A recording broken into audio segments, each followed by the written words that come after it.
नमस्कार मित्रों, स्वागत है आप सभी का हिंदी की ई पाठशाला पर। साथियों, पिछले वीडियो में हमने पढ़ा क्रिया के बारे में। आज हम अव्यय के बारे में पढ़ेंगे। कितने प्रकार के होते हैं, किसे कहते हैं अव्यय। वीडियो शुरू करने से पहले यदि आप चैनल पर पहली बार आए हैं तो चैनल को सब्सक्राइब करना ना भूलें। पास ही बने बेल आइकन को दबाकर ऑल सेलेक्ट करें ताकि इसी प्रकार की और भी हमारी व्याकरण से संबंधित वीडियो आप तक पहुंचती रहे।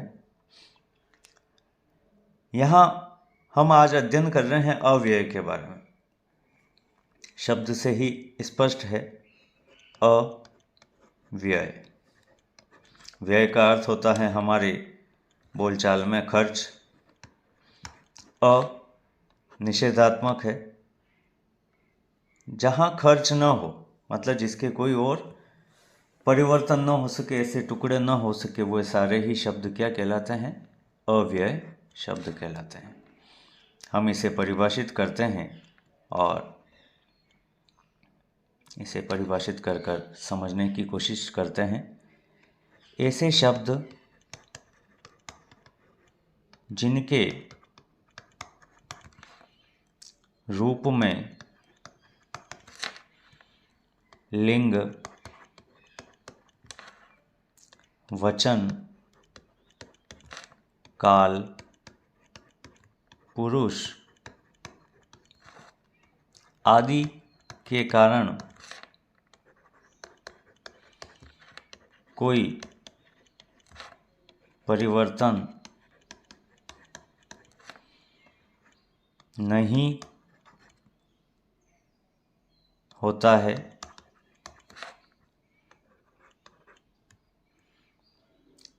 जो सदा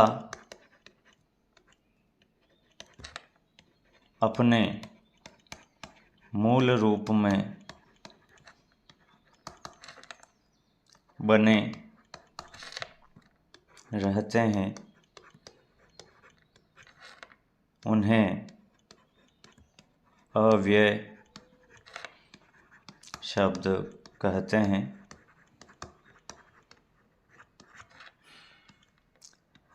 ऐसे शब्द जिनका रूप परिवर्तन नहीं होता है, अपने मूल रूप में ही बने रहते हैं, वे सारे ही अव्यय कहलाते हैं। इसके अव्यय के मुख्य भेद अव्यय के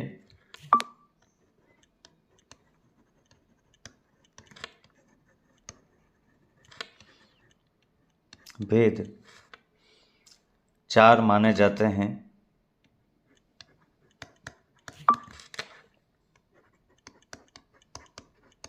परंतु सकारात्मक,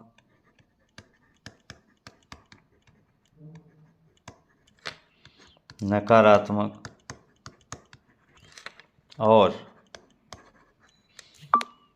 निपात को भी यहाँ अव्यय माना गया है। अब ये 4 प्रकार कौन कौन से हैं, हम एक एक इसको समझेंगे। निपात क्या है हम वो भी समझेंगे। चारों ही प्रकार को और सकारात्मक नकारात्मक को हम यहाँ नामों लिखित कर लेते हैं। क्रिया विशेषण, पहला अव्यय का प्रकार क्रिया विशेषण।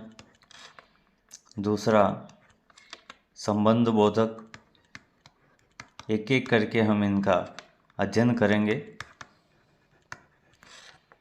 तीसरा समुच्चय बोधक।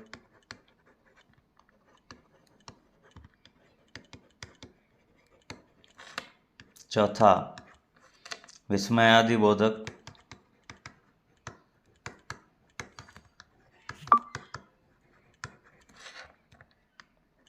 पाँच सकारात्मक नकारात्मक।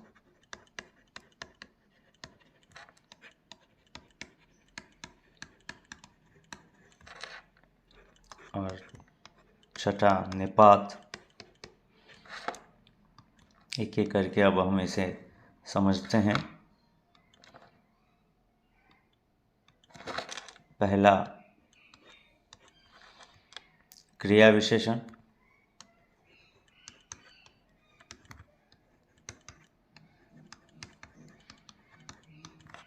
क्रिया विशेषण जो शब्द हमारे सामने है, ये दो शब्दों से मिलकर बना है, क्रिया और विशेषण। हमने इन दोनों को अलग से पढ़ा है। क्रिया, जिस शब्द से किसी कार्य का होना या करना पाया जाता है उसको क्रिया कहते हैं। विशेषण, वे शब्द जो संज्ञा या सर्वनाम की विशेषता बताते हैं उन्हें विशेषण कहते हैं। तो यहाँ पर क्रिया की जो विशेषता बताते हैं वे सारे शब्द क्या हो जाएंगे? क्रिया विशेषण हो जाएंगे। अब यहाँ हम इसे परिभाषित कर लेते हैं। जो शब्द क्रिया की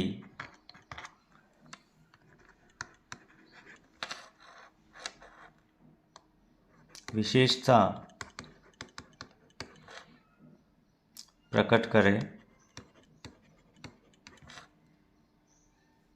वे क्रिया विशेषण कहलाते हैं।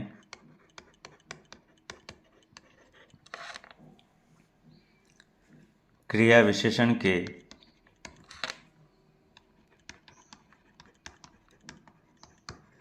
चार भेद हैं। क्रिया विशेषण के भी चार भेद हैं, इन्हें हम समझते हैं। वे शब्द जो क्रिया की विशेषता बताते हैं वे क्रिया विशेषण कहलाते हैं। इसके चार भेद हैं। पहला कालवाचक,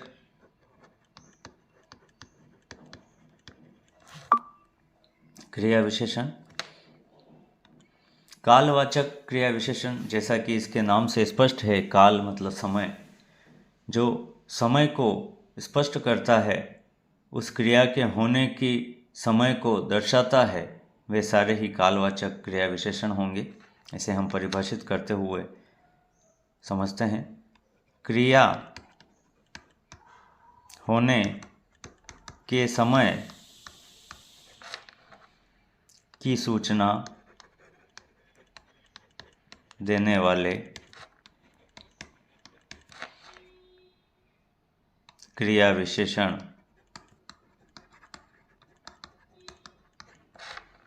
कालवाचक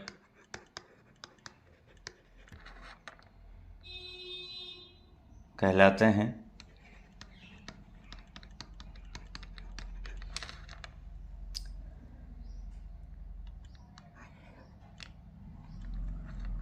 जब क्रिया के साथ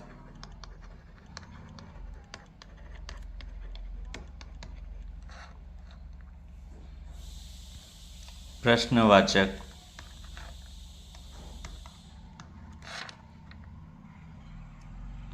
कब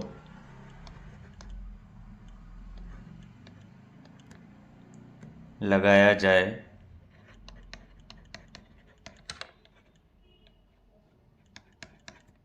और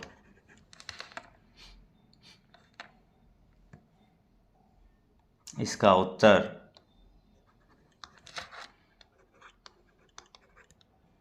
कालवाचक क्रिया विशेषण के रूप में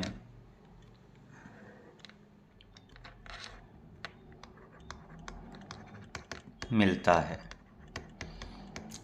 प्रश्न किया जाए कब, तो स्वाभाविक है वो समय को ही दर्शाने वाला शब्द उत्तर के रूप में हमें मिलेगा।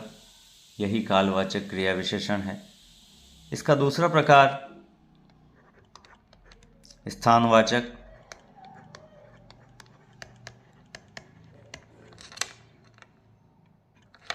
क्रिया विशेषण।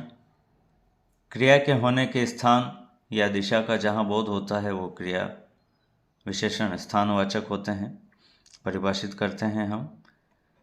क्रिया होने के स्थान या दिशा का बोध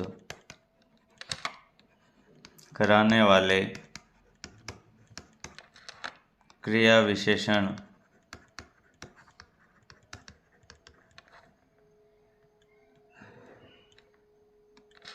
स्थानवाचक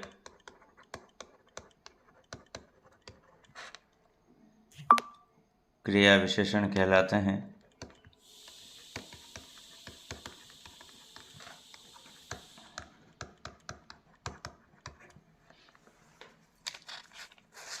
जहाँ पर स्थान का बोध होता है वो स्थानवाचक होते हैं। क्रिया के साथ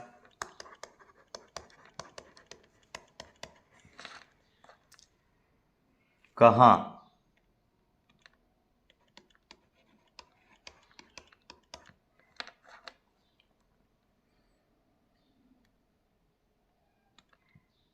लगाने पर उत्तर के रूप में स्थानवाचक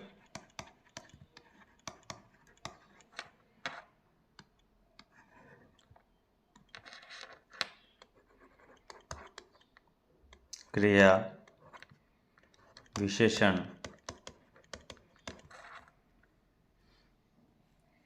आता है।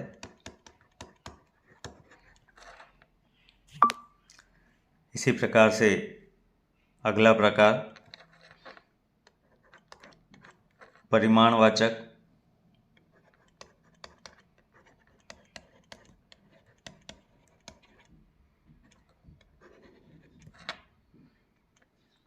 परिमाण शाब्दिक रूप से हम इसे मात्रा के रूप में समझते हैं, तो हम इसे परिभाषित करते हैं। जिन क्रिया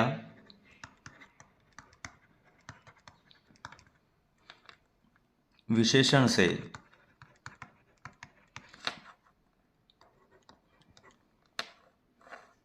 क्रिया की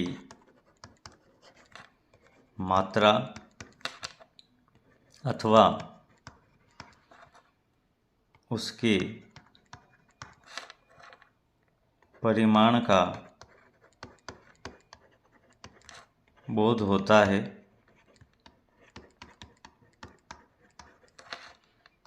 उन्हें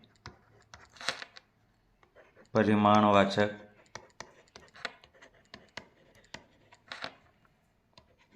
क्रिया विशेषण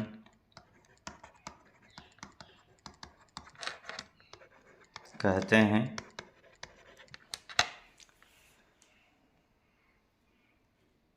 मात्रा का बोध होता है उसे परिमाणवाचक क्रिया विशेषण कहते हैं। क्रिया के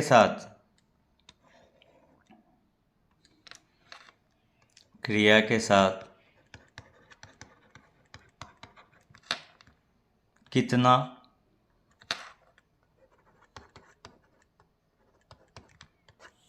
कितनी,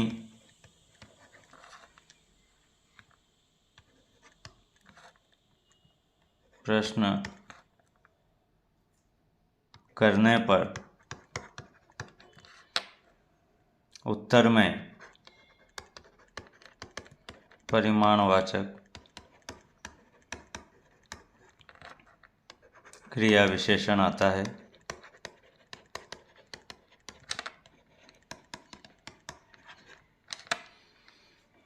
इसके बाद क्रिया विशेषण का अंतिम प्रकार रीतिवाचक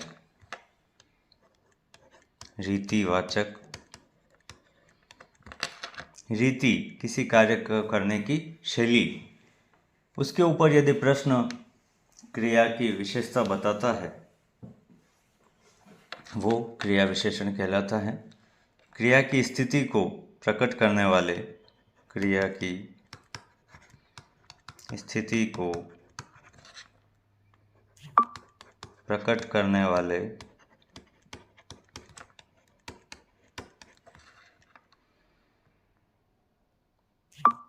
क्रिया विशेषण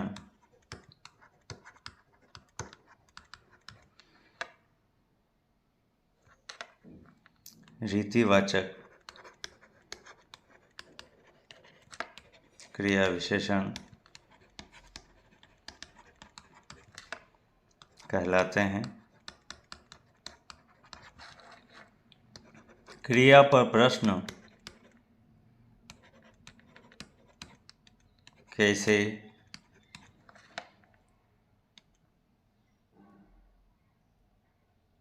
लगा दिया जाए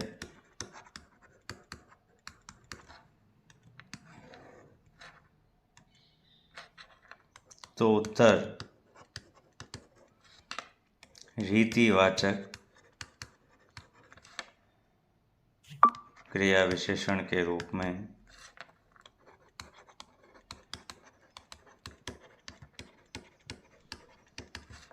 मिलेगा।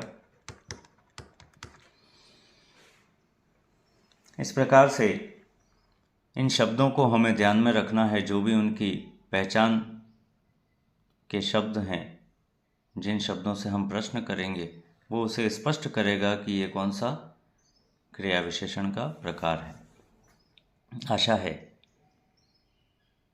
इन चारों ही प्रकारों को आपको समझने में किसी प्रकार की कोई दिक्कत नहीं आई होगी। वीडियो ज़्यादा लंबा ना बने इसलिए हम इसे यहीं रोक रहे हैं। अगले वीडियो में हम इनके अन्य प्रकारों के बारे में अध्ययन करेंगे। वीडियो को ज़्यादा से ज़्यादा शेयर करें और चैनल को सब्सक्राइब करें। धन्यवाद।